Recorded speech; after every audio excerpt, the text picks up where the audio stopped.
ভালোভাবে বাঁচতে হলে হাজবেন্ডের পাশাপাশি ঘরে বসে আয় করতে হবে।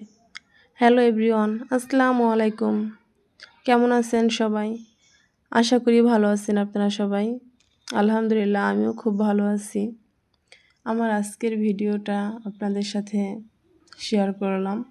আমি থ্রি পিস কাটতেছি, একজনেরই দুইটা থ্রি পিস। তো দুইটা থ্রি পিস আমি একসঙ্গেই কাটবো। যেহেতু একজনেরই, তো আমি আলাদা আলাদা করে কাটি না, এইভাবেই আমি কাটি। আমার জীবনটা শুধু কাপড় কাটা বা সেলানো নয়, আমি এই দর্জি কাজের মাঝে আমার আনন্দ খুঁজে পাই। তাই আমি আমার এই প্রতিভাকে ফুটিয়ে ওঠাতে চাই। তাহলে আমি কি ঘরে বসে থাকতাম? ঘরে বসে থাইকে আমার কি লাভ? আমি সেই সাথে একটা কাজ করি, আমি সেলাইয়ের কাজ করি। আমি সেলাইয়ের কাজ পারি। আসলে সেলাই কাজ আমার খুবই সহজ মনে হয়, কিন্তু আপনারা মনে করেন অনেক কঠিন। বুদ্ধি খাটিয়ে কাজটা করলে, মনোযোগ দিয়ে কাজটা করলে আপনিও পারবেন অবশ্যই।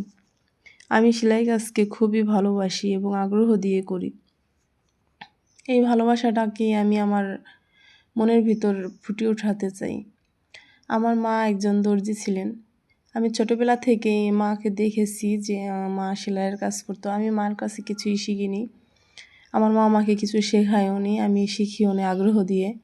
কিন্তু আমার যখন বিয়ে হয়েছে, বিয়ের পরে আমি ভাবলাম যে যদি শিখতাম মার কাছে তাহলে আমার কি ভালোই না হইতো। কিন্তু আমি শিখতে পারিনি। মানে তখন আমার মনোযোগ ছিল না সেলাইয়ের প্রতি বা টাকার প্রতি, কোনো আগ্রহ ছিল না। অনেক দিন পরে আমার বিয়ে হয়ে গেছে, আমার দুইটা বাচ্চা হয়েছে। এখন আমার মনকে বলতেছি আমি যদি সেলাইয়ের কাজটা পারতাম তো আমার কতই না ভালো হইতো। তো আমি হুট করে একটা মেশিন কিনে ফেললাম। আসলে সব ক্রেডিটটাই আমার হাজব্যান্ডের।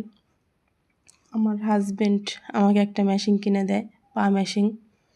তো আমি ওই মেশিনটা আমার মাকে বললাম যে মা, আমি তো কিছু পারি না, তুমি আমাকে কিছু শিখাই দিও, আমাকে কাইটা দিও, আমি সেলাবো। আমার অভিজ্ঞতাটা ছিল আগেই, আমার মেশিন চালানো পারতাম, কেচি ধরতে পারতাম। এগুলো কিন্তু কঠিন অনেক, যারা না পারে তাদের কাছে অনেক কঠিন মনে হয়। কিন্তু আমি যেহেতু পারি, আমার কাছে অনেক কঠিন মনে হয় না। যেহেতু ঘরের ভিতরে মেশিন ছিল, আমি একটু অভিজ্ঞতা একটু ছিল, তাই আমি পেরেছি। তো আমার হাজব্যান্ড আমাকে একটা মেশিন কিনে দিচ্ছে। আমার মা আমাকে কাইটে দিত। আমি 3-4টা কাটার পরে আমি একাই সব কিছু পারছি। আমি ইউটিউব দেখে, মোবাইল দেখে সব জামা কাপড় কাটতে শিখেছি। আলহামদুলিল্লাহ, এখন আমি সফল হয়েছি। এখন আমি 2-1 জন আমার কাছে আসতে আমার যে আসে তার কাপড় চোপড়ই আলহামদুলিল্লাহ ভালো হয়। কেউ বলে নাই এখনও যে তোমার কাপড় চোপড় খারাপ হয়। তো আমি যেহেতু কাপড় চোপড় সেলাই করি, আস্তে অনেকে বলতেছে যদি একটা কাপড় থাকতো তাহলে তোমার কাছ থেকে আমি নিতাম।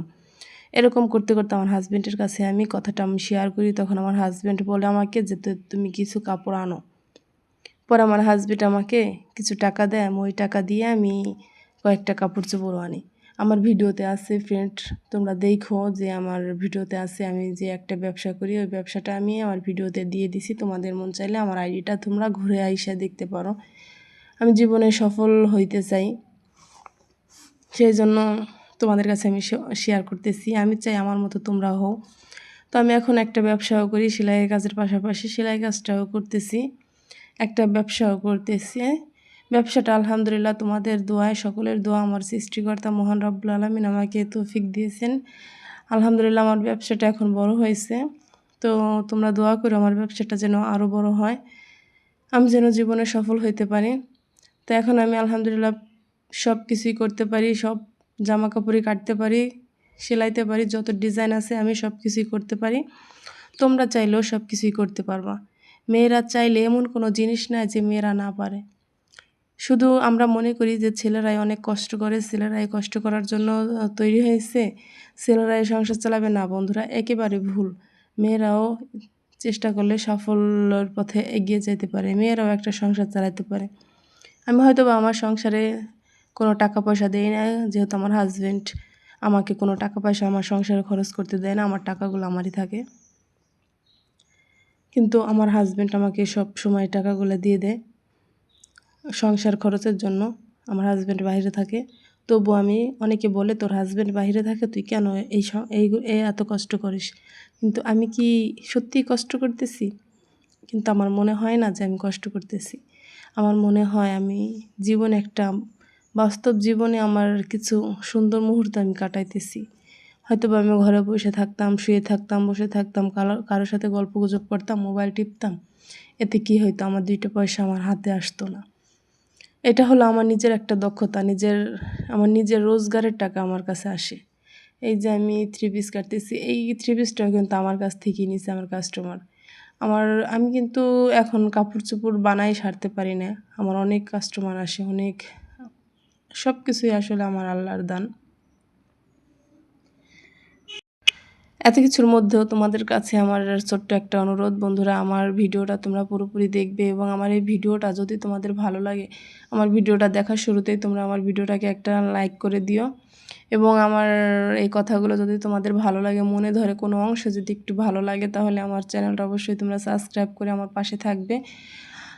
আমি চাই তোমাদের নতুন নতুন আরও ভিডিও দিব, তোমাদের আমার জীবনের গল্প শোনাবো। তোমরা যদি শুনতে চাও তাহলে তোমাদের আমি অবশ্যই আমার জীবনের গল্পগুলো শোনাবো। আমার জীবনে অনেক গল্প আছে, তোমাদের সাথে আমি শেয়ার করতে চাই।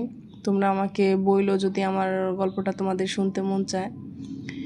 তো তোমরা সবাই আমার পাশে থেকো ইনশাআল্লাহ। আমি আসলে নতুন যারা আছি তারা কিন্তু অনেক আশা করে ইউটিউবে ঢুকেছি। আমাদের এই আশাগুলো যদি আমরা কেউ সাপোর্ট না করি, তাহলে কিন্তু আমাদের এই আশাগুলো স্বপ্নগুলো পূরণ হবে না। তো সব মিলিয়ে তোমরা ভালো থেকো, সুস্থ থেকো, আর আমার জন্য দোয়া করো যেন আমি তোমাদের কাছে ভিডিওগুলো ছাড়তে পারি এবং আমার জীবনের সমস্ত কিছু তোমাদের সাথে শেয়ার করি। আমিও তোমাদের ভিডিওতে তোমাদের জীবনের সব কিছু আমি শুনতে পারবো, শুনি, আমার খুবই ভালো লাগে। তোমরা আমাকে কমেন্টে জানাইও, তোমাদের কমেন্ট পড়তে আমার খুব ভালো লাগে এবং আমার অনেক আনন্দ হয়।